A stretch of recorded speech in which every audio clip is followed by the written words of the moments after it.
Ser Podcast.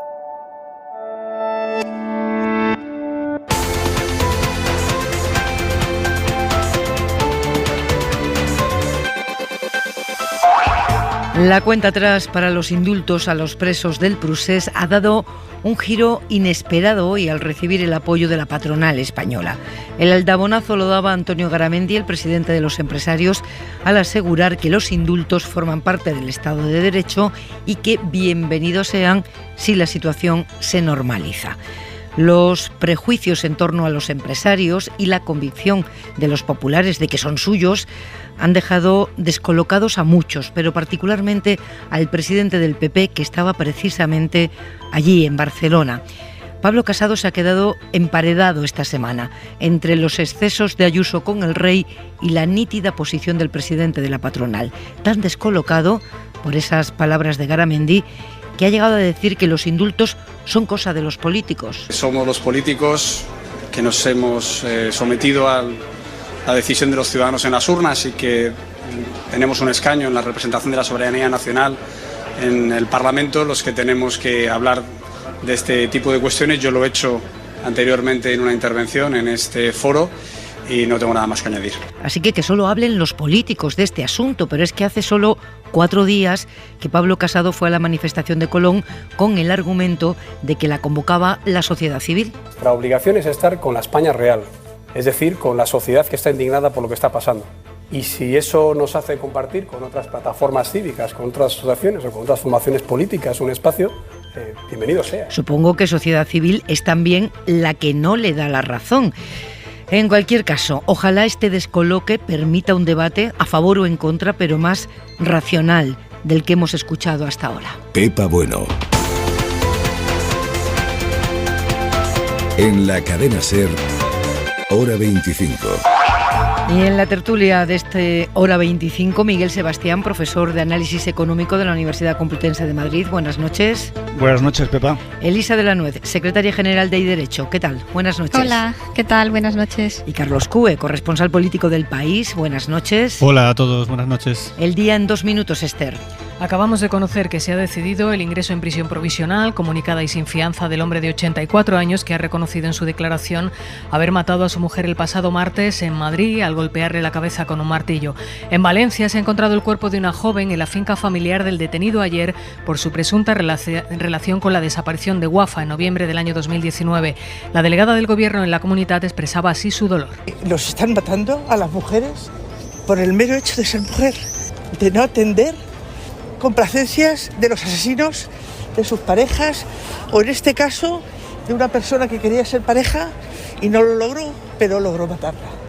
La variante Delta, la ahora llamada variante India, podría estar detrás del incremento de casos de COVID en el Reino Unido y Portugal, donde se ha decidido cerrar el área metropolitana de Lisboa el fin de semana.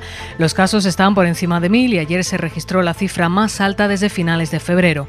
En España, un día más, la incidencia acumulada baja, aunque han fallecido otras 19 personas y se han notificado 4.197 nuevos positivos.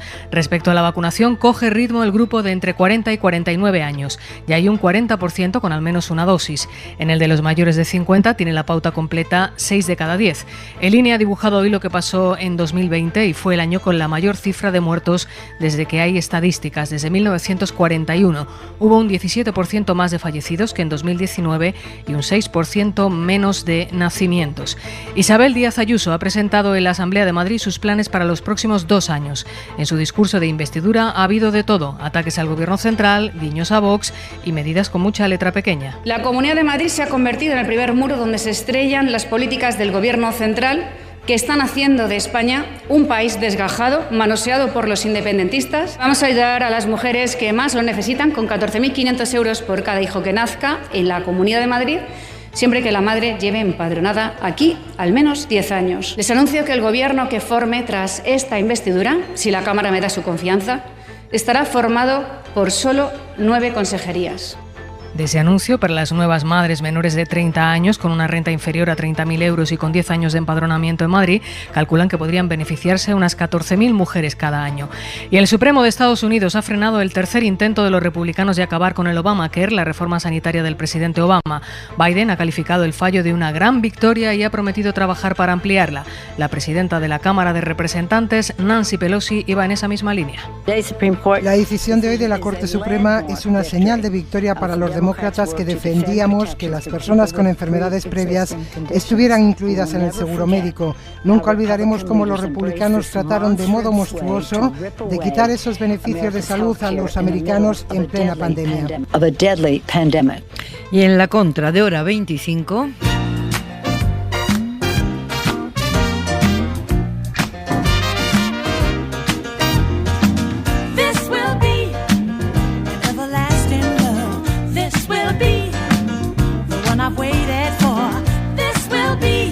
Manuel Javois, buenas noches. ¿Qué tal, Pepa? Buenas noches. Que hoy quieres detenerte en la operación Kitchen. ¿Por dónde la coges, Javois? Hay tantas vertientes que el dilema ya no sé cuál es. Creo que voy a hablar de las últimas revelaciones, pero primero voy a hacer una reflexión que hoy se me ha ocurrido leyendo los periódicos, y es que el PP es un partido cuya mayor condena no tiene nada que ver con las condenas judiciales, sino con algo más poético y terrible. Yo creo que está condenado a que su pasado sea siempre su presente, que bien mirado para un ser humano es una condena bastante importante. Hay pocas cosas más actuales que algo que le pasó al PP hace 15, hace 10 o hace 5 años. Casi siempre relacionado con la espina dorsal de un gobierno, que es su relación con los recursos públicos. Casi siempre relacionado con el desvío de esos recursos para su propio aprovechamiento. Hoy se ha sabido el borrado de cámaras, bueno, que se destrocen ordenadores, que se borren cintas grabadas por las cámaras o que se presiona a los policías, como ha denunciado el inspector Morocho acerca del nombre de Rajoy en los papeles. Creo que hasta llega a ser lo de menos, porque con cada información nueva que sale de cada operación nueva, dice mucho de nuestra ingenuidad que cuando Casado anunció que dejaban la sede de Génova para borrar el pasado, nadie pensase que a lo mejor simplemente quieran hacerlo en otro sitio. Incluso pese a su buena voluntad, llega un momento en que a fuerza de repetir ciertas conductas uno empieza a sospechar ya de la inercia.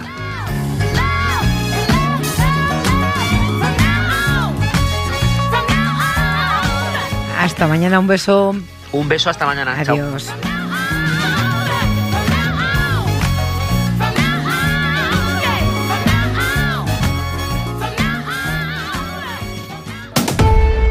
Hora 25. Pepa Bueno. Enseguida entramos en el debate de los indultos, que es el que manda hoy en la política española, pero primero vamos a Gaza porque Israel está bombardeando instalaciones de Hamás. Oriol Andrés, buenas noches, ¿qué está pasando? Hola, buenas noches. Pues sí, el ejército israelí habría atacado instalaciones de Hamás en el norte de la franja, según han informado los medios palestinos. El bombardeo sería la respuesta al lanzamiento de globos cargados de explosivos desde la franja a lo largo del día de hoy. Habrían causado 8 incendios en el sur de Israel, que ya estarían pero controlados. El lanzamiento de estos globos empezó el martes, en ese caso como la respuesta de Hamás a la marcha de las banderas en Jerusalén, una marcha ultranacionalista. Y ya esa misma noche, aviones de combate de las fuerzas aéreas israelíes atacaron complejos militares de Hamás en la franja. De hecho, el gobierno israelí, a través de mediación egipcia, ha transmitido a Hamás que si no se acaba con este lanzamiento de estos globos incendiarios, podría lanzar una nueva operación a gran escala contra la franja. Es el estreno del nuevo gobierno israelí, Oriol. Así es, y tiene que marcar músculo porque es un gobierno muy plural, es un gobierno muy heterogéneo que incluye grupos que van de la extrema derecha a la izquierda más radical, y su primer ministra, no olvidemos, es Naftali Bennett, sí. Un personaje que venía de la extrema derecha ultranacionalista, una persona que ha apoyado mucho a los colonos y que por lo tanto tiene que demostrar que tiene mano dura, que mantiene una mano dura que ya venía dando Netanyahu. Sí, que la salida después de 12 años del gobierno de Netanyahu no va a cambiar, por lo que vemos, la política israelí con respecto a Gaza. Uriol, gracias. Buenas noches.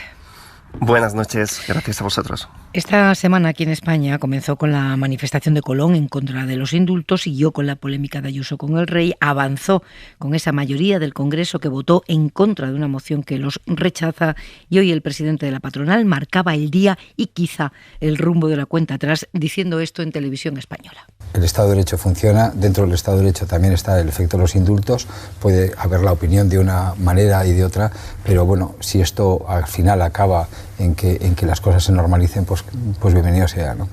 Esto, el presidente de la patronal, la Iglesia Católica, claro, apela al perdón. Lo hacía en una carta firmada por los obispos catalanes, entre ellos el presidente de la Conferencia Episcopal, el cardenal Juan José Omella, arzobispo de Barcelona.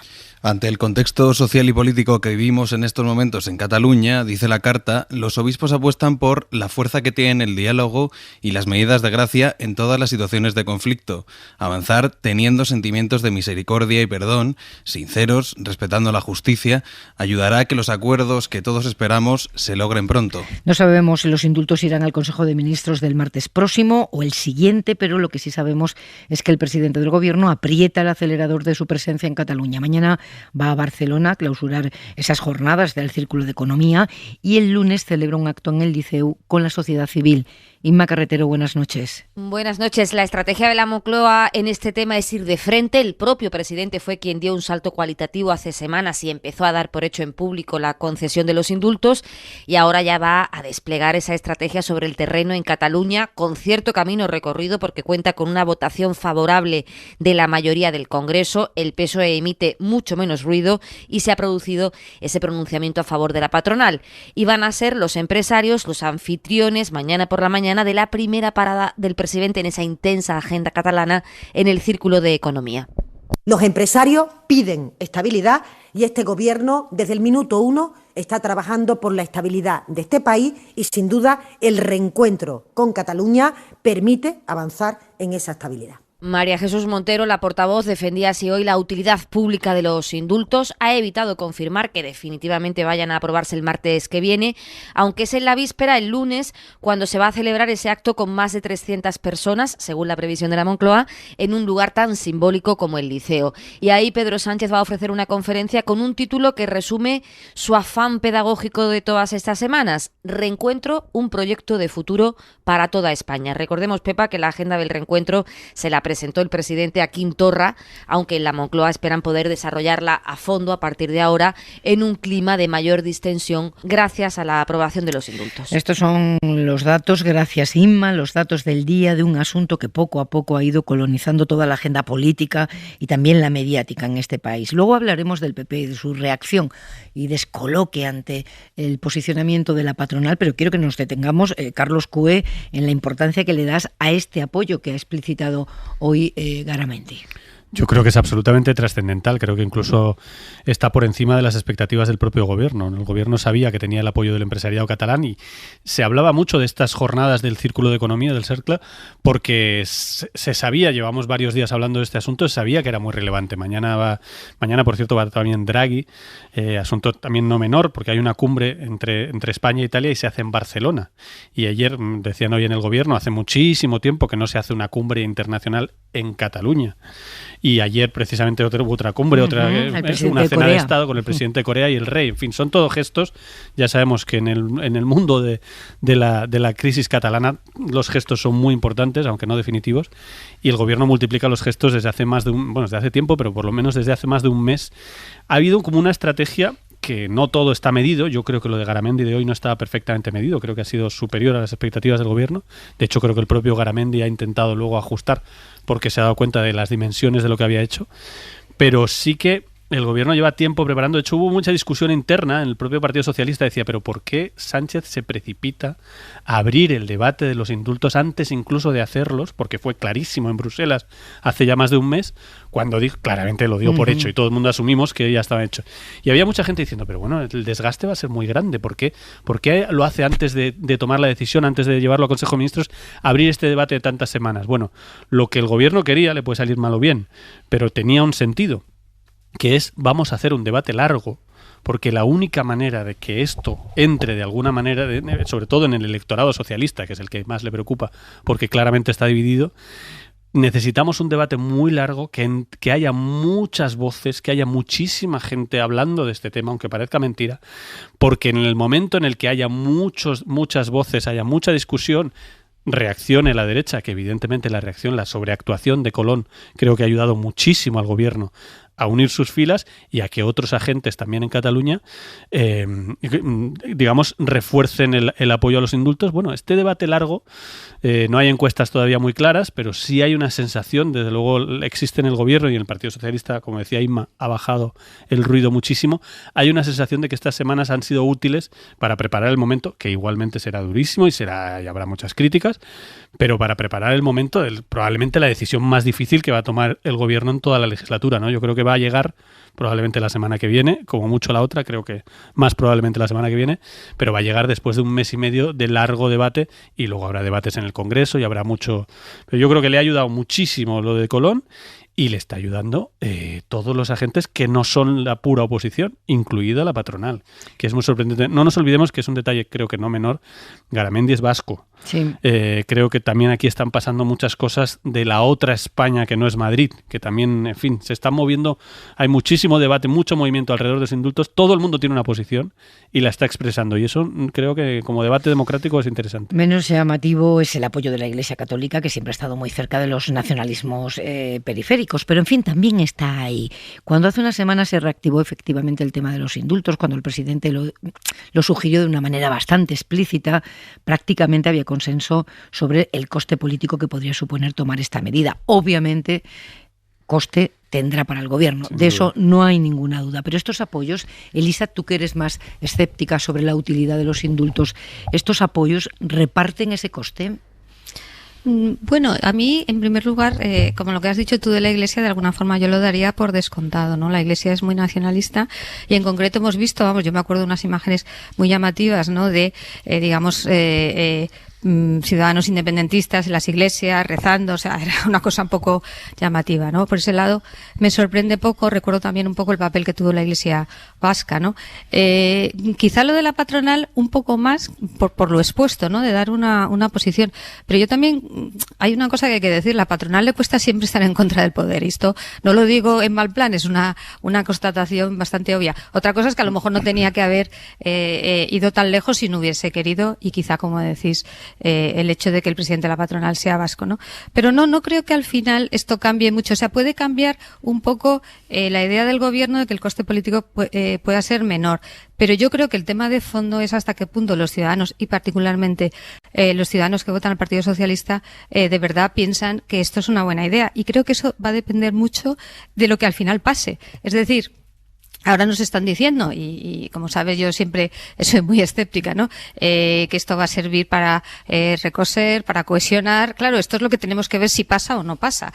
Si pasa, pues oye, yo soy la primera que diré, oye, estoy equivocada, y a pesar de todas las dudas que tenía, sobre todo como he comentado muchas veces aquí, porque esto tensiona muchísimo la costura del Estado de Derecho, y aprovecho para decir que una cosa es que la ley del indulto pertenezca al ordenamiento jurídico, que obviamente, y otra cosa es hasta qué punto se tensiona el Estado de Derecho. Pero bueno, lo que quiero decir es que lo que hay que ver es si funciona o no funciona. Y esto yo creo que lo vamos a ver enseguida. No quizá en los primeros días, pero enseguida, ¿no? Y yo creo que lo importante es que realmente, digamos, el discurso independentista y sobre todo los hechos, ¿no? Porque decía también Carlos, bueno, los gestos, hombre, aquí los gestos más importantes son los hechos, ¿no? Si realmente vemos ese cambio, pues fenomenal. Y si no, evidentemente, yo creo que el coste político será el que sea, porque esto tiene que servir para algo, porque insisto, es un gesto, es digamos, una decisión muy delicada, va a tensionar el Estado de Derecho, indudablemente, supone, como hemos dicho muchas veces, ir en contra de lo que dice el Tribunal Sentenciador, sospecha de que el indulto tenga un carácter arbitrario, un carácter, en fin, tensiona mucho, ¿no? No nos podemos olvidar de eso, porque si no es que no se entiende nada. Si esto sale bien, pues hombre, todos diremos, ha merecido la pena. Entonces tiene que salir bien, y si no sale bien, pues obviamente yo creo que el coste político sigue ahí, por mucho que salgan muchas voces ahora a apoyar al gobierno. Sí, solo un detalle. Tú dices lo de la Iglesia era previsible. Es que yo creo que eso también está cambiando. Es previsible que la Iglesia catalana lo apoye, pero es que estamos hablando de que es el presidente de la Conferencia Episcopal, que es en sí la novedad. que el presidente de la Conferencia Episcopal sea un catalán. Esto también es un cambio que se ha vivido en los últimos años, que el presidente de los empresarios, antes fue un catalán también, de la patronal, ahora sea un vasco, y que el presidente pero yo creo que sí ha habido más. Vamos, en la patronal, en la Iglesia lo desconozco. En la Iglesia, pero es que yo en la Iglesia recuerdo, no hace tantos años, cuando el estatut, recuerdo unas jornadas sobre la unidad de España, porque la Iglesia, en la Conferencia Episcopal Española, era muy diferente a la que es ahora. Es que eso también ha cambiado el Papa, no nos olvidemos que no es un asunto menor las posiciones del Papa sobre este tipo de cuestiones. Es que la Iglesia española también, o por lo menos la cúpula de la Iglesia española sobre este tipo de asuntos, también está cambiando. Es que en los últimos años, por eso digo lo de las dos Españas, es un término que me horroriza, pero hay una España periférica que llamamos, hay una España que ve las cosas de una manera muy diferente a como se ven en la España central y a veces en Andalucía, que es esa España que también vota, que también tiene instituciones que la rigen y que también quiere mandar y quiere influir, y esa España también se está moviendo, porque muchas veces parece que la única España que importa es la de Madrid, la de la Plaza de Colón, y hay muchas Españas y todas juegan en esta jugada. Los que mandan en las comunidades autónomas respectivas son en Cataluña los independentistas y en el País Vasco el PNV. No, pero me refiero a un movimiento mucho más de fondo. Me refiero a un movimiento mucho más de fondo respecto a otros poderes. Yo digo algo más complejo, que es otros poderes y otra España, la España de la Comunidad Valenciana, donde por ejemplo el presidente, pero incluso dentro del PSOE, no tiene nada que ver dentro del PSOE la posición de Ximo Puig con la posición del presidente de Castilla-La Mancha. Quiero decir que hay este es el gran debate de España. Es así, es evidente nuestro gran problema político cómo se colocan los españoles frente al conflicto, ahora el indulto, antes el procés, en fin, todo el gran problema de Cataluña. Y hay muchas formas de responder a esto y no todas son iguales. No es lo mismo como se ve esto desde Galicia, como se ve desde la Comunidad Valenciana o como se ve desde Castilla-La Mancha. Y eso también se nota. Por eso es muy difícil arrogarse, ¿no? El patrón de qué cosa tenga que ser España en este momento y cómo nos conllevamos. Está claro que ese es el gran reto, efectivamente. Miguel Sebastián, que no te dejan hablar. Sí. Hoy estoy calladito, no te quejarás, No, vamos a ver, yo creo que la narración que has hecho de un poco de la historia desde que lo anuncia el presidente del gobierno, lo de los indultos, han faltado dos cosas que me parecen relevantes. Una es la carta de Junqueras y dos, el giro, no completo, pero giro de aquella manera de Felipe González, ¿no? De una salida inicial muy negativa a luego relativizarlo. La modulación, la modulación. Y eso ha sido, creo, muy importante. Bueno, yo creo que en el caso de los empresarios es trascendental. Y aquí está haciendo una labor impagable el presidente de Fomento del Trabajo, Sánchez Llibre, que yo creo que ha tenido una influencia enorme en Garamendi, porque yo creo que Sánchez Llibre sí que representa ahora mismo la opinión del empresariado catalán, que quiere acción en el sentido de tratar de salir de la situación de estancamiento en la que nos encontramos, o se encuentra Cataluña y Cataluña con España desde 2017, ¿no? Y yo creo que esta labor de Sánchez Llibre sobre Garamendi ha sido fundamental para este giro del presidente de la COE y yo sí que creo que en general los empresarios catalanes sí que quiere que haya este movimiento, ¿no? O sea, no es una idea solamente de Sánchez Llibre personalmente, sino que sí que es un sentimiento de todo el empresariado catalán y es algo tenemos que hacer para salir de esta situación, que es una situación que empobrece a Cataluña, empobrece a España, por supuesto tensa las relaciones políticas, está tensando incluso las relaciones internacionales. En fin, creo que esta situación requiere de movimiento. Entonces, la apuesta de los indultos, claro, lo que no podemos ahora es exigirle resultados inmediatos, tal. No hay ningún resultado. Bueno, ya empieza a haber algunos resultados, ¿no? Porque el hecho de que ayer el presidente de la Generalitat se viera con el rey, yo creo que ya es un paso. Será pequeño, pero es un paso, ¿no? Y hay que darle tiempo. O sea, no podemos esperar a estos resultados inmediatos para decirlo, ¿lo veis? No ha servido para nada lo de los indultos. No, yo creo que es el inicio de un proceso que va a llevar tiempo y que creo que va a ir en la buena dirección. Ojalá, ¿no? Pero que va a llevar tiempo. De todas formas, siendo eso verdad, yo creo que también, digamos, lo de que no haya resultados inmediatos, pero sí algún tipo de gestos inmediatos sí debería haber.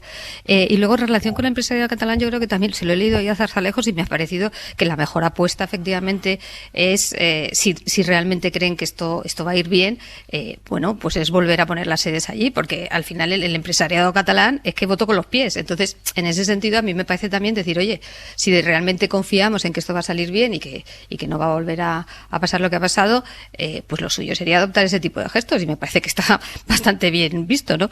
Es la forma de que ellos también se impliquen en, oye, nosotros confiamos en que a partir de ahora las cosas van a ser diferentes. Sí, de hecho, Garamendi hoy, cuando se ha explicado la segunda vez que ya ha intentado matizar sus palabras, una de las cosas que él decía es: yo lo que quiero es que los empresarios vuelvan, claro. Porque evidentemente es lo que le están pidiendo. Efectivamente, tiene razón Sebastián, que Sánchez Llibre está muy activo, es una persona que tiene todos los contactos del mundo, lleva toda la vida en política, muy influyente, y se ha metido a fondo en este asunto. Es que hay mucha gente metida en este asunto, que es lo que a mí me parece más relevante y más interesante. Es que parece que lo de los indultos fuera una cosa de Sánchez para seguir gobernando y una cuestión así, en fin, solo utilitaria. Y hay muchísima gente, no solo empresarios, ya hemos visto los obispos, pero hay muchísima gente, muchísimos políticos remando. catalanes intentando, y españoles, intentando llegar a un punto de encuentro para intentar buscar una salida, que efectivamente puede salir o no, pero no intentarlo es complicado. Pues ya decíamos al principio que esta defensa de los indultos del presidente de la patronal había dejado al PP, digamos que descolocado, ¿no? A Casado, desde luego, pero es que incluso nos cuentan que le ha dado un toque a Garamendi, le han dado, molestos por sus declaraciones. Nieves Goicoechea, buenas noches. Buenas noches, pues sí, descolocados, Pepa, y cabreados con la libertad de opinión que se ha tomado el presidente de la patronal, como admiten algunos sectores. Los chats del PP se han encendido a media mañana tras escuchar a Garamendi y se han cruzado llamadas con el líder de los empresarios para pedirle explicaciones. Los dirigentes consultados lo atribuyen al deseo del presidente de la COE de congraciarse con Pedro Sánchez ahora que las empresas esperan los fondos europeos para presentar proyectos. Le reprochan que represente los intereses de algunas empresas, cuando es el presidente de todas. Ante este malestar, Garamendi rectificó. En este caso, nosotros los empresarios lo que pedimos siempre es estabilidad política, la queremos y eso es lo que he planteado. Es más, estos dirigentes advierten que Garamendi se va a encontrar en la próxima asamblea de la COE el día 24 con el reproche de otras empresas que no comparten este apoyo al gobierno. Otro varón del PP, que tiene voz propia, Núñez Feijóo, también se ha salido de la dureza oficial de la Dirección Popular. Núñez Feijóo apoya el diálogo con Cataluña como una de las soluciones. Lo importante es dialogar, sin duda de forma sosegada y matizada, no nutrir el ruido del que nos movemos últimamente, que lo importante es reivindicar las razones y subordinar las emociones. Razones y no solo emociones, dice Feijóo, para solucionar el conflicto con Cataluña. Lo que hizo Garamendi fue modular y explicarse más, ¿no? Explicarse más ampliamente después. Para rematar este día y esta semana complicada para Casado, Moreno Bonilla dice lo que el presidente popular no ha dicho, tras reafirmarse Ayuso en sus apelaciones al rey. Todos tenemos que hacer un esfuerzo para dejar al rey siempre al margen de nuestras legítimas disputas políticas. Y con eso te lo he dicho ya todo. Y para completar la foto, hemos querido saber cómo marcha la estrategia desplegada por los populares contra los indultos, con recogida de firmas en la calle o mociones en los ayuntamientos. ¿Cómo va esa campaña, Óscar García? Buenas noches.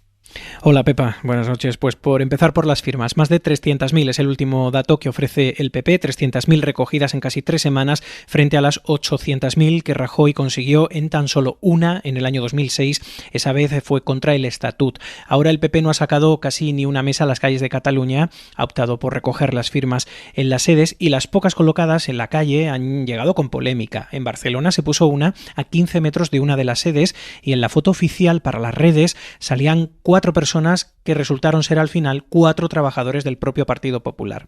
Sobre las manifestaciones, el PP tampoco ha conseguido su objetivo, ya que los 25.000 asistentes en Colón de este año, según cifras de la Policía Nacional, se quedan muy lejos de los 45.000 que la misma Policía Nacional contabilizó en la protesta de 2019. La tercera pata de la cruzada del PP contra los indultos son las mociones en ayuntamientos, diputaciones y parlamentos autonómicos. Mociones presentadas especialmente en instituciones gobernadas por el PSOE para tratar de abrir brechas en en las federaciones socialistas más sensibles, pero que en algunos casos ni siquiera están llegando a los plenos. Así que el objetivo global esperado por los populares, es decir, frenar los indultos, pues no se está cumpliendo, y es que a pesar de estas acciones, los expedientes van ya camino del Consejo de Ministros. Bueno, así están las cosas, digamos, en el lado de quienes están en contra de los indultos. ¿Debilita Casado la posición de Garamendi? Yo creo que sin ninguna duda debilita la posición de Casado, debilita la batalla contra los indultos. Yo creo que la batalla contra los indultos que ha dado Casado se ha visto que evidentemente partió de una fortaleza, porque había mucha división dentro del Partido Socialista, y Casado se subía a una ola, digamos, de desgaste del gobierno natural, era de esperar la oposición, pero yo creo que ha empezado a pinchar y ha empezado a fallarle cuando salió Colón como salió, no solo con menos gente de la esperada, sino sobre todo con que abucheos directamente a Casado. Creo que poco a poco, y luego las posiciones de distintos varones que no quisieron ir a Colón y que se nota que están en otra línea. Creo que a Casado se le complica, no creo que se le complique internamente, creo que en eso no está, el debate interno del PP no está en destituir a Casado, pero sí se le complica si pensaba que esto de los indultos podía ser un elemento central de su intento de destituir al gobierno. Yo creo que el problema que tiene el PP, que tiene la ventaja de que evidentemente la unidad de la derecha, la reunificación de la derecha le va a dar muchos más escaños. La posición de Casado ahora es mucho mejor que hace 3 meses, sin discusión, pero tiene un problema muy importante, es que cada vez que sobreactúa, y tiene que sobreactuar casi siempre por Vox, cada vez que sobreactúa le hace un favor al gobierno. Creo que Colón fue uno de los mejores favores al gobierno de las últimas semanas. Pero fíjate, es llamativo que la retórica sea tan encendida y que luego la campaña que despliega el PP es un partido con mucha implantación territorial. Quiere decir que puede hacer una campaña ruidosa, mucho más activa de la que estamos viendo efectivamente contra los indultos, pese a la retórica incendiaria que le escuchamos, ¿no? Ahí hay una especie de contradicción, ¿no? Porque yo creo que no se lo acaba de creer todo el partido. Yo es que creo que no todo el partido está en esto. Desde luego el presidente de Andalucía hoy las declaraciones han sido destructivas para Ayuso. Evidentemente no está en eso. La mayoría, evidentemente Feijóo no está en eso. Están en construir una alternativa, están en otro mensaje, en construir una alternativa al gobierno desde la gestión económica, desde otro lado. No creen en esta forma de hacer oposición de Casado, pero eso no quiere decir que vayan a trabajar para destituirle, que yo creo que de eso no hay nada. Miguel, ¿la posición del PP? Hombre, yo creo que Casado ha tenido una semana horribilis, ¿no?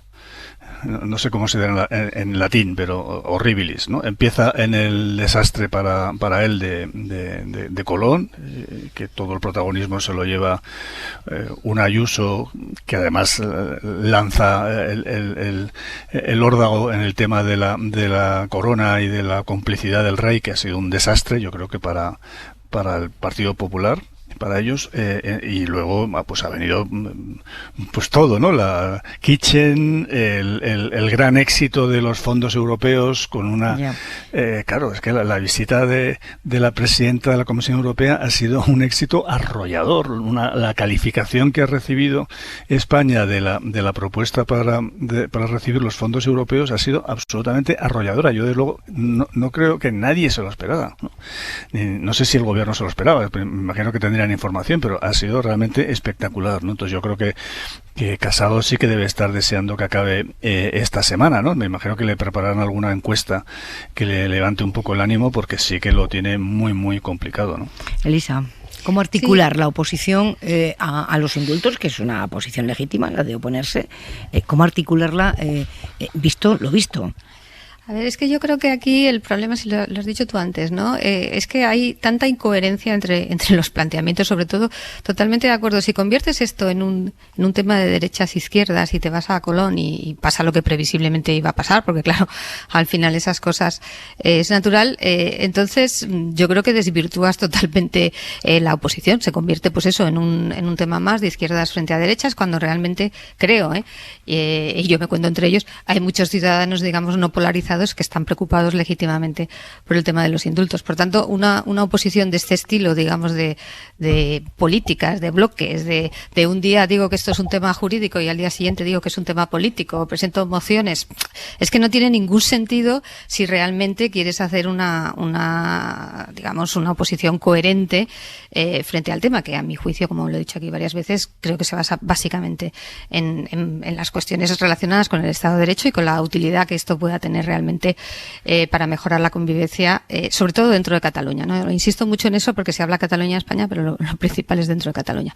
Si no haces ese tipo de oposición, yo creo que no tiene mucho sentido ni la firma, ni irte a Colón, ni nada, ¿no? Porque se convierte en una cosa más de izquierdas frente a derechas, y totalmente de acuerdo que además, si luego sale Isabel Díaz Ayuso a decir cosas increíbles sobre el papel del rey, que vamos, te pegas un tiro en el pie, ¿no? O sea, es que no hay manera, quiero decir.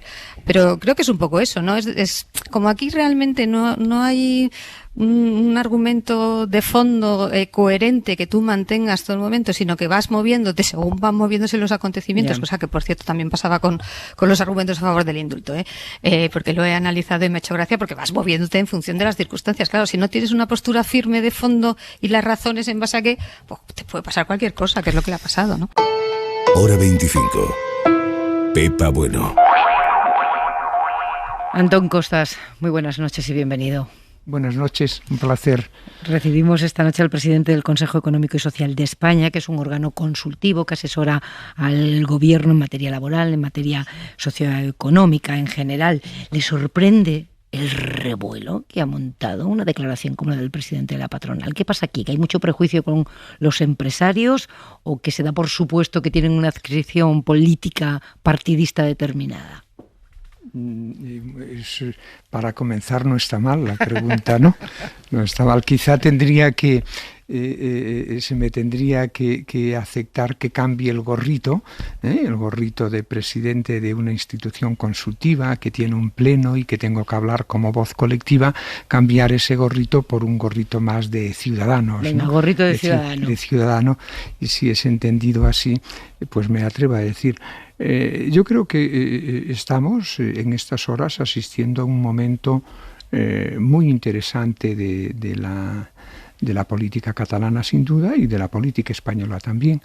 Y creo comprender el sentido de las palabras, o al menos la intención que hay por debajo de las palabras del presidente de la COE. Creo entenderla, y en ese sentido, pues me parece valiente, me parece una posición con coraje, que a la vez pues se puede matizar bien, ¿no? No le veo explosividad en ese sentido, aunque creo que tiene algo de coraje. Pero si no utilizamos todos los responsables algo de coraje en situaciones como esta, pues probablemente nos costará más tiempo y más esfuerzo el ir buscándole salida a las cosas. ¿Para cuándo el coraje, verdad? Yo creo que esta me la puede responder con el gorrito del Consejo Económico y Social. ¿Cómo de importante es para la economía y el bienestar de los españoles que se normalice la situación en Cataluña? Por supuesto, para los catalanes. La economía funciona mejor, ¿no? Cuando hay a veces lo decimos estabilidad, ¿no? Estabilidad política y también estabilidad social en ese sentido. Y es como algo muy banal el decirlo, ¿no?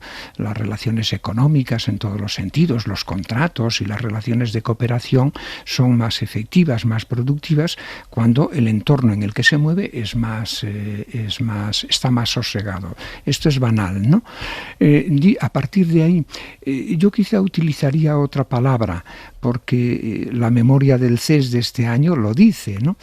El diálogo social funciona como una estrategia para abordar grandes retos, especialmente en las situaciones de incertidumbre. Es decir, en las situaciones de normalidad, cuando todos somos capaces de ver cómo estaremos pasado mañana, normalmente las fórmulas del diálogo normal funcionan, pero en situaciones de fuerte incertidumbre, donde tenemos incertidumbre entendida como una niebla densa, no como un riesgo. Los riesgos, si los anticipas, los puedes cubrir y sigues la vida, ¿no? Puedes tener un accidente de coche, sí, pero eso no te lleva a no ir en coche. Compras un seguro y sigues. La niebla es otra cosa. La incertidumbre es otra cosa. Es una niebla muy densa que de pronto se te coloca delante de los ojos y no te permite saber si pasado mañana, más allá de la niebla, estarás con vida o no estarás con vida. estarás saludable o estarás enfermo, si tendrás empleo o no tendrás empleo, si podrás educar a tus hijos o no. Cuando esta incertidumbre existe es cuando el diálogo social, la idea de concertación, se hace como más necesaria.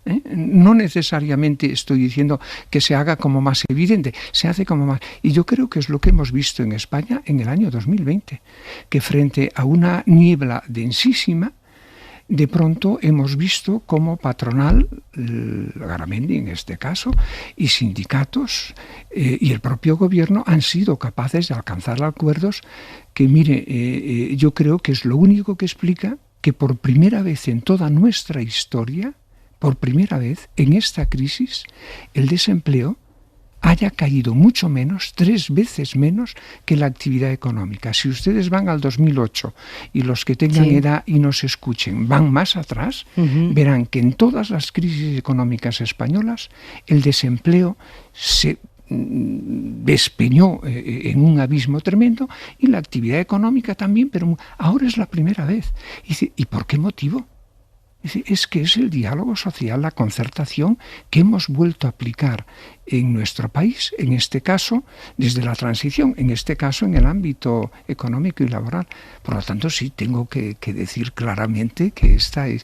Y creo que además, como esa incertidumbre, como esa niebla va a permanecer con nosotros mucho tiempo, creo que el diálogo social, insisto que es la tesis principal de nuestra memoria de este año, es un buen instrumento para abordar gran parte de los retos que tenemos por delante. Ese nuevo contrato social pospandémico que defiende Antón Costas, ¿en qué consiste? Mire, de forma rápida.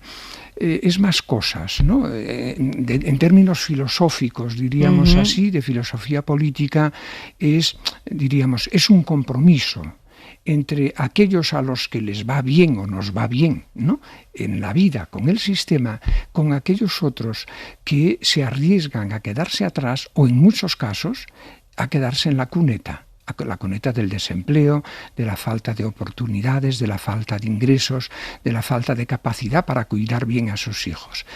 Ahora, dicho de otra manera más práctica, ¿qué es un contrato social? En gran parte es un acuerdo sobre cómo repartimos los riesgos de vivir en una economía capitalista, en una economía de mercado, que por naturaleza es maníaco-depresiva, cómo repartimos los riesgos de vivir en esta economía entre empresas o entre Estado, empresas y trabajadores. Y 2 ejemplos. ¿Cómo repartimos los riesgos en la crisis del 2008? Desviando la mayor parte de los riesgos a los trabajadores y a sus familias. La caída de ingresos del PIB en el 2008, a grandes rasgos, déjemelo decir así, probablemente la soportaron el 80% las familias y el 20% las empresas. ¿Ahora qué ha ocurrido? Que ahora hemos repartido mejor los riesgos de una crisis entre Estado, empresas y trabajadores. Los ERTES, son un reparto. Y lo que deberíamos saber es, a partir de ahora, repartir mejor la prosperidad que va a venir, porque va a venir prosperidad. Lo que no está tan claro, o al menos no es evidente a priori, es que esa prosperidad vaya a ser compartida, ¿no? Y por lo tanto, ¿qué es un contrato social mirando no a la crisis, sino al futuro? Un acuerdo que nos permita repartir mejor de lo que hicimos en los últimos 30 años el progreso económico, el crecimiento económico y el crecimiento de la productividad. Pues, por ejemplo, ese contrato social incluye subir el salario mínimo interprofesional en un país con los salarios muy bajos. Podría ser, vamos a ver, aquí en primer lugar, los salarios es normalmente una variable que se fija entre el mundo empresarial y el mundo sindical, lo que llamamos de otra manera el diálogo bipartito, los salarios en general. Dice, ahora bien, hay situaciones donde tiene sentido y hasta está justificado que los gobiernos, porque el salario mínimo es una decisión ya no de sindicatos y empresarios, es una decisión política.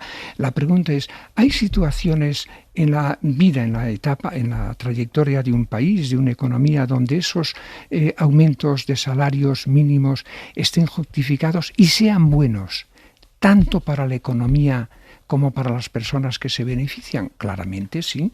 Y para no venir al caso de España, porque tendría que cambiarme mi gorrito, es el caso de Estados Unidos, ¿no?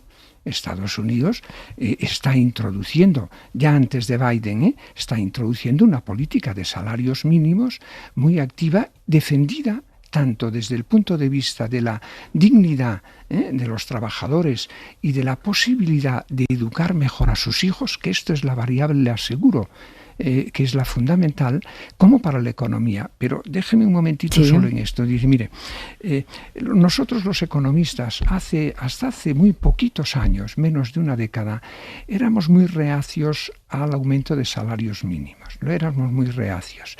Si usted ve hoy qué publican los grandes economistas dedicados a este tema, verá que hoy no son reacios, que hoy admiten que en situaciones determinadas un aumento de salarios mínimos es importante y que hay que juzgar su bondad no solo desde el pequeño impacto que puedan tener en el empleo, ya sea un pequeño impacto hacia arriba o hacia abajo, sino que la idea es, yo tengo que evaluar la bondad de unos salarios mínimos también desde la perspectiva de qué impacto tiene esa medida en el bienestar de los hogares que están recibiendo ese impacto. Pues le aseguro. Incluso en el consumo, ¿no? Esto les lo iba a decir ahora, pero primero en el bienestar. Le aseguro que los datos para Estados Unidos, que es donde allí tienen la ventaja que como tienen datos para todos, los economistas hacemos como los médicos. Para ver si una medida o un medicamento es eficaz, cogemos un grupo al cual le aplicamos la medicina y otro grupo que le llaman los médicos de control. En Estados Unidos eso se puede hacer. Bueno, habiéndolo hecho, comprueban una cosa que es maravillosa, que el salario mínimo, al margen de su impacto en el empleo, insisto, su principal impacto es en el bienestar de las familias que se ven beneficiadas y mire usted, y especialmente de los hijos pequeños que viven en esas familias. Dos datos le aseguro que son espectaculares. Y después, como economista, y ver su impacto también en el consumo agregado, porque el empresario le puede algún empresario le puede perjudicar la subida de unos euros en el salario. Pero tiene que ver también la otra parte, que esos salarios van a ser consumo de los productos que él mismo produce. Pues parece que el presidente del gobierno cree que ahora no toca subir el salario mínimo interprofesional. Lo sugirió ayer, no lo dijo tajantemente, pero lo sugirió. Ahora no toca. Bueno, tengo que volver. Lo digo porque como usted es un órgano consultivo. Tengo que volverme a poner la gorrita.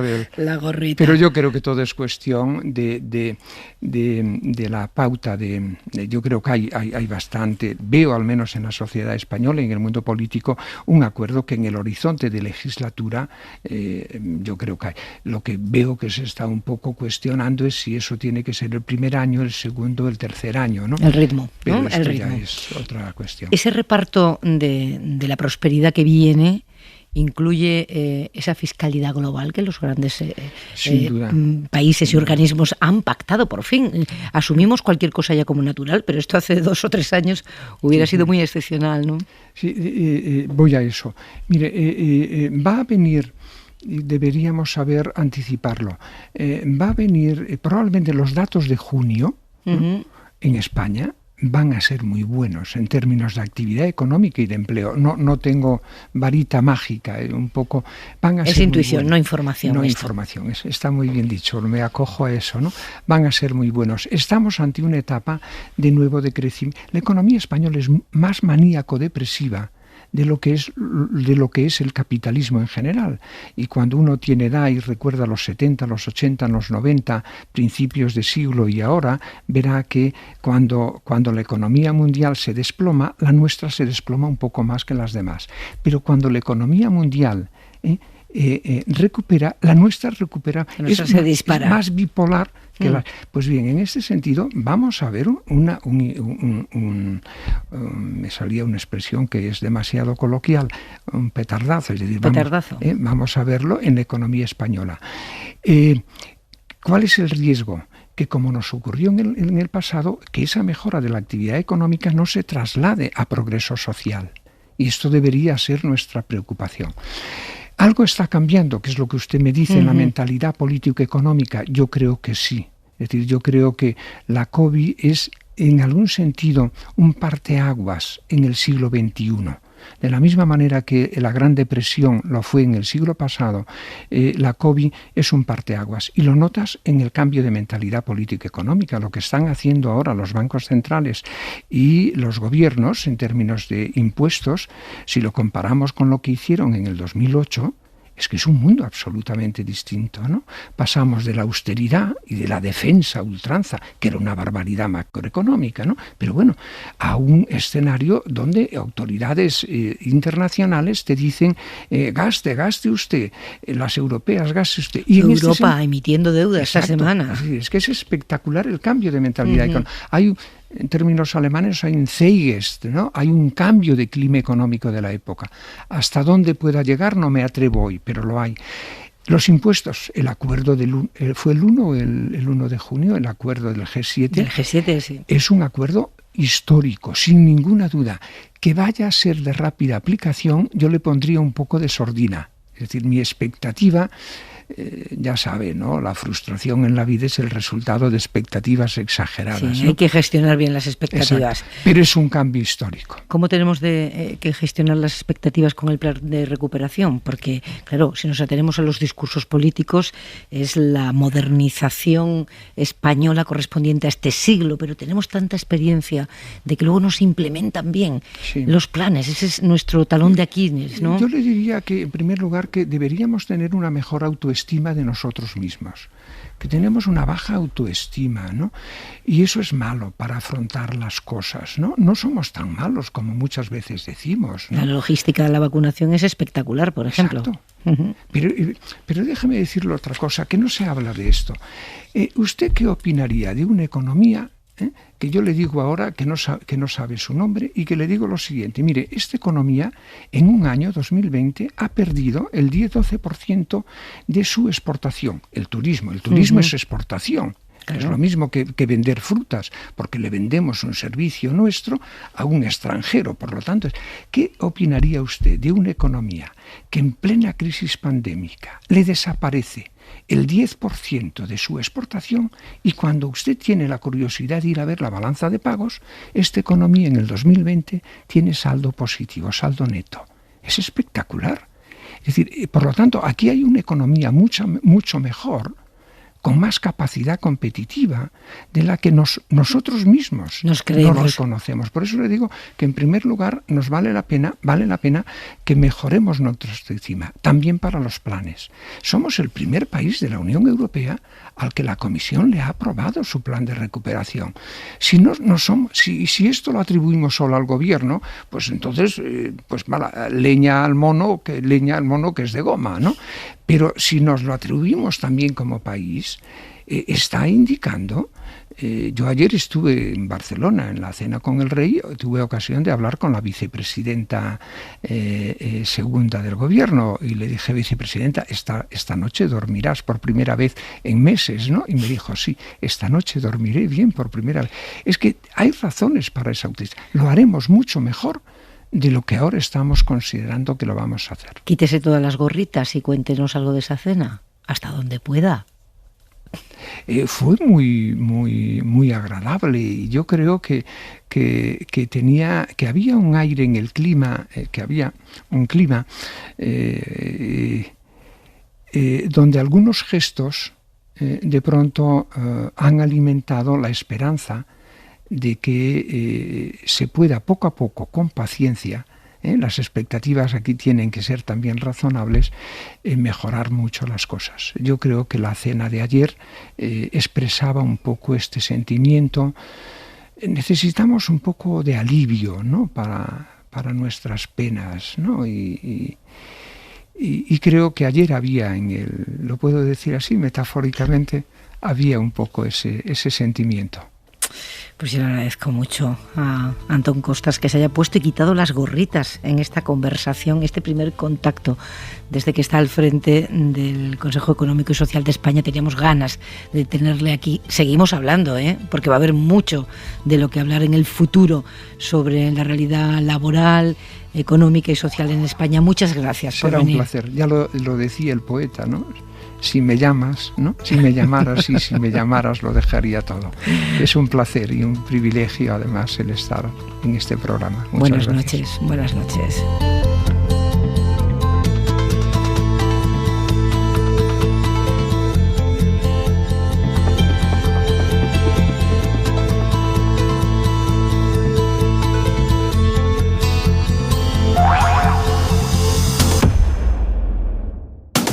Hora 25. Pepa Bueno. Pues vamos ya con la operación Kitchen, porque la SER viene contando hoy novedades a lo largo de todo el día. Por ejemplo, que el PP borró las cámaras de su sede para intentar obstruir la investigación de la Caja B. Y, por ejemplo, Miguel Ángel Campos, buenas noches. Hola, buenas noches, Pepa. Los audios de la declaración ante el juez del principal investigador de la Gürtel, el inspector de la UDEF, Manuel Morocho, audios en los que relata cómo la cúpula del Ministerio del Interior y del PP intentó por todos los medios impedir que incluyera el nombre de Rajoy en sus informes. En cerca de 2 horas de interrogatorio, el inspector Morocho cuenta al juez cómo intentaban apartarle del caso, las trabas, los intentos de comprarle con destinos jugosos con la implicación de Fernández Díaz o las presiones a las que se vio sometido para eliminar de sus informes cualquier nombre de político alguno del PP que hubiera cobrado de la Caja B, incluido Mariano Rajoy. A mí se me conminó a que no pusiera en el cuerpo del informe ningún nombre de responsable político, y concretamente se me expresó el nombre de Mariano Rajoy. No querían que apareciera en el cuerpo del informe su mención, ni aquello a lo que se aludía en los documentos, que no solo eran contraprestaciones, sino determinadas compras de ropa, en fin, que se transcribieron literalmente, sin más. El cúmulo de presiones y extorsiones fue tal, Pepa, que provocó la reacción del juez y la respuesta del inspector. Me deja usted un panorama desolador. Pues se lo puedo dejar peor todavía. Siga. Y le agradezco su honestidad, además. Esta honestidad me cuesta mucho mantenerla, como se puede imaginar. Y hemos trabajado en unas condiciones penosas. Solo él y el juez Ruz, Pepa, saben lo penoso que fue esa investigación. A las 9:30 de mañana continúa su declaración ante el juez. Impresionante, la verdad, pero además hoy sabemos que el partido borró las cámaras de seguridad de Génova para seguir obstruyendo la justicia. Así es, para impedir que se pudiera ver por parte de la justicia esas cámaras y pudieran los investigadores ver la realidad, la veracidad de que existían empresarios donantes con maletines que acudían a la sede central del Partido Popular. Hay que poner en contexto los hechos. En mayo de 2013, el juez Ruz reclamó al PP el registro de visitas de su sede central y el partido contestó entonces que carecía de imágenes porque las borraba por protocolo. Pero Villarejo anotó en sus agendas poco después 68 cámaras. Villar Mir es identificado subiendo con maletines. Y unos días más tarde, en agosto del 13, escribe: borrado discos duros, imágenes, sexta y séptima planta y ascensor. Villar Mir fue el principal donante a la Caja B con 530.000 euros según los papeles de Bárcenas, y tanto el ascensor como esas plantas de la sede eran los espacios críticos donde se reunían con los donantes y se encontraba el despacho de Rajoy. Además, el borrado tuvo lugar en agosto, inmediatamente después de la confesión del extesorero, coincidiendo con el incremento de la preocupación del PP por las pruebas en su contra y el temor a un registro a la sede que acabaría ocurriendo poco después, en diciembre de 2013. Ninguna imagen, Pepa, encontraron ya en aquel registro. Todo había sido borrado. Me acordaba escuchándote de los martillazos a los ordenadores, ¿no? Una más, ¿no? Así es, martillazos a ordenadores, y aquí en este caso, bueno, pues fueron borrados esos discos duros y nunca más se supo de esas imágenes que el PP dijo primero que no disponía de ellas al juez y después resulta que sí, según las agendas de Villarejo. Algo además que no han desmentido los líderes del Partido Popular en el día de hoy. Campos, gracias, buenas noches. A ti, buenas noches. Elisa de la Nuez, ya lo hemos hablado muchas veces, ¿no? Este caso tiene muy mala pinta porque hemos contado muchos casos de corrupción, de dinero público que se iba por las alcantarillas con mucho dolor, la verdad, cada vez que lo contábamos, pero es que aquí estamos hablando de obstruir la acción de la justicia, que es igualmente gravísimo. No, sin duda. Es que aquí lo que se estaba investigando era al partido que estaba en el poder, ¿no? Y esto, como ha dicho el inspector que ha declarado, esto no es nada fácil, ¿no? Yo creo que, por supuesto, que el PP hizo todo lo posible. Vamos, yo también me estaba acordando de los famosos martillazos en el ordenador, claro. Es que lo primero fue eso, ¿no? Ya lo de las cámaras de seguridad me parece, comparado con eso, me parece una cosa menor. Pero lo que sí me gustaría resaltar, porque creo que es importante, es la dificultad que tienen muchos funcionarios en estos casos de hacer sus investigaciones, porque claro, tus jefes están directamente implicados, ¿no? O conectados con lo que se está investigando, y eso aprovecho aquí que estoy en la radio para decir que tiene mucho que ver con la falta de protección que tienen los denunciantes de corrupción, ¿no? O sea, un funcionario o alguien que denuncia corrupción o que investiga ese tipo de casos es absolutamente presionable, le intentan hacer la vida imposible o le intentan comprar, como decía esta persona, y eso realmente es un problema que tenemos en España porque no tenemos todavía transcrita la Directiva Europea de Protección de Denunciantes, y creo que esto ayudaría mucho a que esto no fuera tan heroico por parte de los funcionarios e incluso también por parte del propio juez, ¿no? Que tienes que lidiar, bueno, pues con todo el aparato del poder, porque estamos hablando de eso, ¿no? Para proteger en este caso al PP. Mira que lo decimos, la desprotección de los denunciantes de casos de corrupción, y lo seguimos diciendo. Es algo que no acabamos de arreglar. Miguel. Sí, cuando decía antes lo de la semana horrible de Casado, claro, este caso es especialmente grave, primero por lo que habéis dicho, o sea, no es corrupción solamente, es tratar de tapar la corrupción obstruyendo la justicia, ¿no? Esto es muy grave, en cualquier país del mundo sería muy, muy grave, muy tenido en cuenta. Acordaros del el Watergate en Estados Unidos y otros muchos casos. Y la segunda parte, que me parece muy preocupante para Casado, es que es demasiado reciente, porque cuando hablamos de la Gürtel, pues esto viene de muy lejos, ¿no? O la corrupción en la Comunidad Valenciana, algunos de los protagonistas ya incluso han desaparecido, ¿no? Físicamente, etcétera, ¿no? Pero es que esto está muy, muy reciente, estamos hablando del año 2013, del año 2014, y esto yo creo que le pega de lleno a Casado, porque no puede distanciarse como si pudo hacer, y de hecho hizo, con respecto a los casos más clásicos de corrupción del PP, ¿no?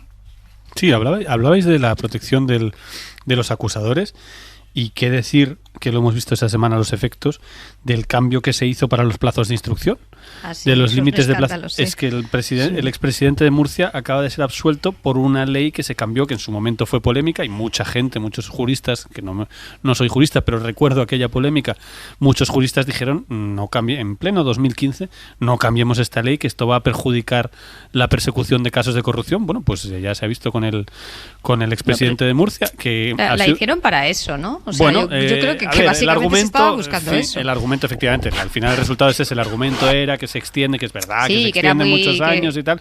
Pero claro, al final lo que acaba siendo yo lo que creo es que el relato, es que es muy difícil, a veces lo intentamos hacer en el país y en la SER lo intentamos hacer, el relato completo. Es imposible. Es que es demasiado. Es dificilísimo. Es que es tan increíble. Es complejísimo, muy largo. Es muy largo y cada cosa es más escandalosa que la otra. Pero es que ya perdemos incluso la capacidad de escándalo, porque cualquiera de las cosas que tienen que ver con Gürtel, en cualquier país institucional, en cualquier país tumba un gobierno cualquiera de esos elementos, o sea, espiar con policías al principal testigo de cargo, destruir los ordenadores, la sede del partido destruir las cámaras, utilizar a policías para, en fin, presionar a los fiscales, presionar a los policías. Claro, lo que es increíble realmente, y tiene mucho mérito como país, es que haya sobrevivido el caso Gürtel. Y que se haya condenado, y que haya habido condenas con el PP en el gobierno. Esto habla muy bien de algunos funcionarios, por ejemplo el Morocho, y otros funcionarios, las fiscales, por ejemplo, que mantuvieron vivo y intentaron destituirlas también, y hubo todo tipo de presiones. En fin, realmente tenemos una serie de funcionarios, porque el relato que hace Morocho de la cantidad de posibilidades que tuvo de vivir mucho mejor quitándose el problema, yéndose a Lisboa a cobrar 6.000 euros al mes. En fin, esa es la realidad de cómo se presiona a un funcionario. Que no es es que te imaginas, le dice a su jefe no hagas esto, no. Se le mete en una habitación y diga, tú no te querrías ir a Lisboa a ganar el triple y ya está. Bueno, esa es la parte buena, la parte mala es que te hacen la vida imposible. Pero claro, como te han hecho la vida imposible antes, luego te ofrecen eso, pues claro, hay que ser realmente un héroe. Pero también da tranquilidad pensar que el sistema acaba funcionando siempre, ¿no? O casi siempre, no sabemos. Bueno, cuando no casi funciona, siempre, exacto. Claro, vamos a decirlo así. Cuando no funciona no lo sabemos. No te enteras. No te enteras, claro. En fin, en estos casos y pese a esas dificultades, ahí está Morocho contándoselo a un juez. Y aquí estamos nosotros contándoselo a la audiencia. Nos quedan ya muy pocos minutos, pero quiero que hablemos de la otra gran noticia política del día, el discurso de Ayuso en su sesión de investidura, un discurso lleno de guiños a Vox, pero también de palabras vinculadas a las banderas de la izquierda. Ha hablado hoy de cuidar la naturaleza, por cierto, yo me acordaba de cuando reivindicaba los atascos nocturnos en Madrid. Ha anunciado una medida muy llamativa para favorecer la natalidad, y la crisis demográfica es un problema serio de primer orden en todo el mundo, pero también en España, así que no quiero dejar pasar ninguna medida sin que mínimamente nos detengamos en ella. Ya saben, son 14.500 euros repartidos mensualmente hasta los 2 años del bebé para mujeres de menos de 30, con menos de 30.000 euros de ingresos y que lleven 10 años empadronadas viviendo en Madrid. Javier Bañuelos, buenas noches. ¿Qué tal? Buenas noches. Sí, bastantes requisitos para conseguir esas ayudas que no solo son un guiño a Vox. No hay nada más liberal, en el sentido español de liberal, que una familia. Sino que directamente les plagia, porque la extrema derecha ya propuso el año pasado en el Congreso una ayuda casi idéntica, pero de 100 euros al mes. Pero esa no ha sido la única concesión a Vox. Ayuso también sucumbe a otra de las exigencias de Rocío Monasterio. Si todos nos tenemos que apretar el cinturón, empecemos por los gobernantes. Con esas palabras anunciaba que recortará el número de consejerías de 13 a 9, pero si algo ha hecho hoy Ayuso ha sido trufar su discurso de investidura con ataques directos contra Pedro Sánchez. Porque el gobierno central no tiene rumbo o no traza más caminos que los que le dictan desde la izquierda los separatistas y los herederos de ETA. Esa es la carta de presentación de Isabel Díaz Ayuso, es el modelo que el PP quiere exportar para aupar a Casado a la Moncloa, aunque hoy, por cierto, Pablo Casado ha sido el gran ausente en el Parlamento madrileño. Enseguida vamos a la medida para fomentar la natalidad, que así la ha presentado la presidenta, pero la bajada de impuestos en todos los tramos del IRPF, ¿qué te parece, Miguel? Pues volvemos al pasado, ¿no? Es decir, cuando lo acaba de decir Antón Costas y muchos lo decimos, nosotros hemos sacado una previsión de crecimiento desde el ICAE para el año que viene del 8,8. Estamos hablando de un crecimiento espectacular de la economía española. Justo en ese momento es cuando no hay que bajar los impuestos, porque uno de los riesgos de estos crecimientos tan súbitos es que vaya a haber un recalentón de la economía, ¿no? El petardazo que decía Antón, ¿no? Bueno, pues no es el momento precisamente para bajar los impuestos. Ya lo hicieron en el año 99, cuando entramos en el euro. Ellos tenían las elecciones en el 2000, recortaron los impuestos y acordaros de la burbuja que ya estaba en marcha, pues como creció la burbuja. A mí lo que me preocupa es que volvamos a repetir los errores del pasado. Hay que bajar los impuestos cuando la economía va mal. Cuando la economía va bien, no hay que bajarlos, ¿no? Porque lo que haces es recalentarla. Bueno, esperemos que llegue el petardazo, estamos todos deseando. A ver si llega ese petardazo que nos anunciáis, qué bien. Y que sepamos gestionarlo y que sepamos efectivamente repartir el bienestar que traiga. Porque si no haremos nada. ¿Qué os parece esta medida, Carlos Cue, la de el apoyo a la natalidad? Ya sabemos que los cheque bebé lo hizo Zapatero. Cuando desaparece el cheque bebé, el niño sigue allí. Y si los padres tienen un empleo precario y la casa que tienen que pagar no la pueden pagar, al niño no lo pueden donar. El niño sigue allí cuando se acaba el cheque bebé. Pero este tiene unas condiciones muy determinadas. Sí, yo el cheque bebé yo lo cobré. Quiero decir que efectivamente, bueno, pues en su momento se planteó como una ayuda. Yo no sé si hay estudios que demuestran qué efecto tuvo, pero en cualquier caso esta ayuda está muy limitada. Es una ayuda para un porcentaje de población pues relativamente pequeño. Porque se calcula unas 14.000 mujeres. Porque las condiciones que se ponen, yo recuerdo el cheque bebé aquel era muy generalizado. De hecho, hubo polémica de que no se limitara a las rentas más altas y que fuera universal, de hecho. Y que fue absolutamente universal. Y bueno, eso en su momento fue polémico y discutible. Pero el problema es que la mayoría de las medidas que ha planteado Ayuso son muy efectistas, pues son un gran titular, es un montón de dinero, pero cuando vas, también el tema de los ratios en los colegios, cuando vas a ver el detalle de la medida, pues resulta que afecta a muy poca gente, porque cuando estamos hablando de los niños más pequeños, que resulta que no es precisamente donde está porque hay un problema de natalidad y no es precisamente donde está el gran problema de la masa de estudiantes, ¿no? Entonces, bueno, creo que se le han preparado sin duda un discurso muy efectista con varias medidas que generan impacto y debate, pero vamos a ver con el tiempo en qué queda esto, porque la realidad es que efectivamente Ayuso está bajando impuestos, a la vez que baja impuestos y por tanto reduce los ingresos de la comunidad, a la vez está pidiendo muchísimo más dinero, porque insiste en pedir, como la mayoría de los presidentes autonómicos, hoy ha estado el andaluz en Madrid, insisten en pedir mucho más dinero, pero baja los ingresos y va sinceramente en contra de dónde,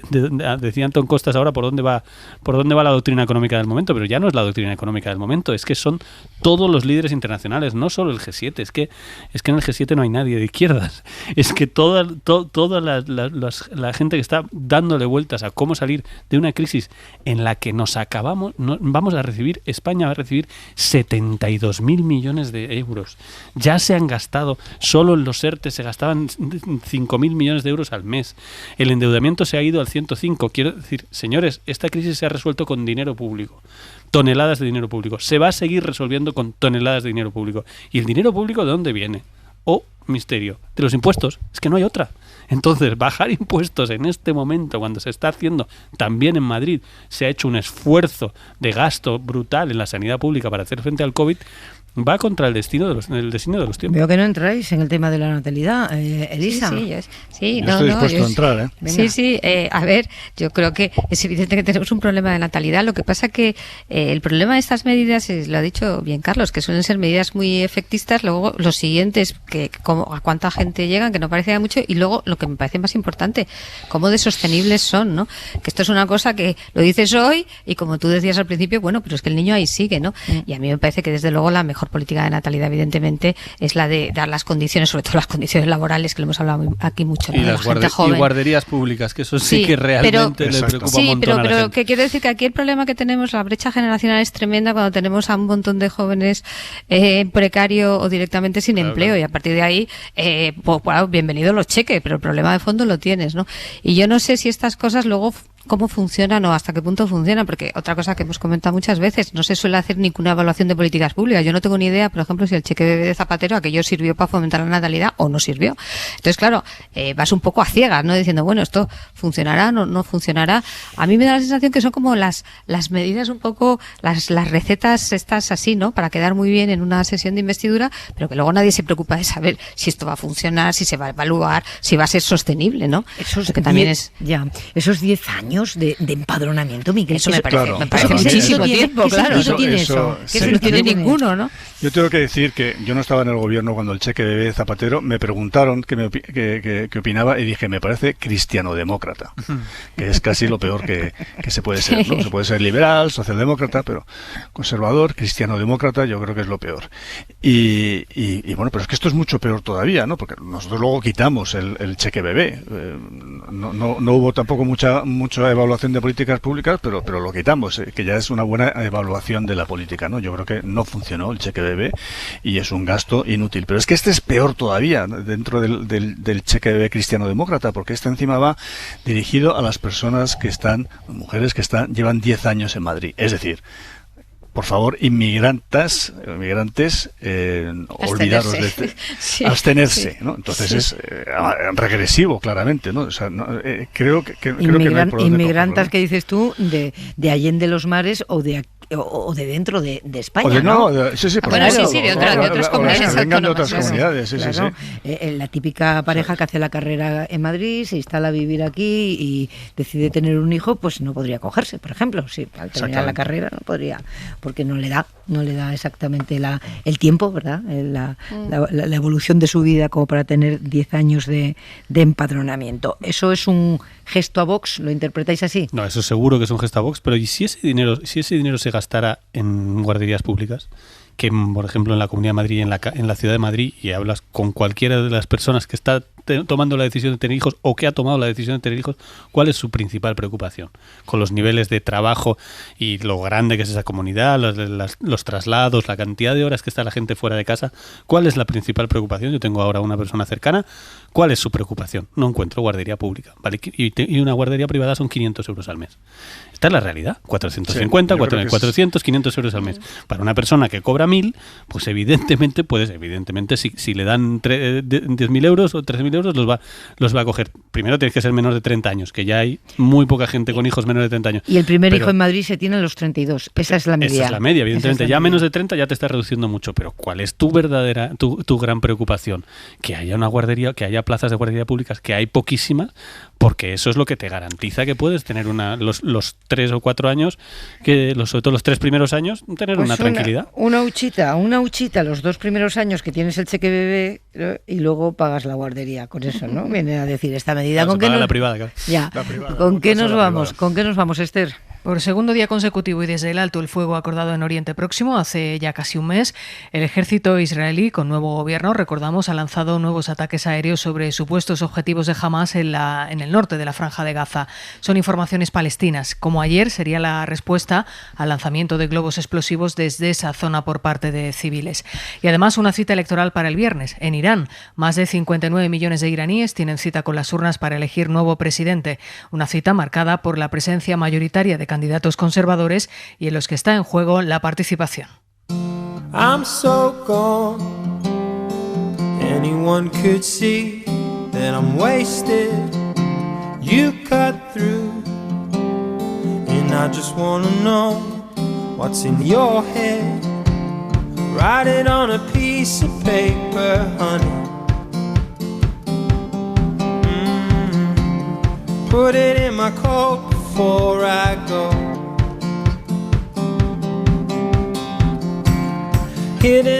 Tenemos que irnos, yo me quedaba con vosotros toda la noche, esta noche de conversación. Carlos Cue, Elisa de la Nuez, Miguel Sebastián, un placer, buena semana. Buena semana, un placer. Buenas noches. Adiós. Que descansen ustedes, volvemos mañana.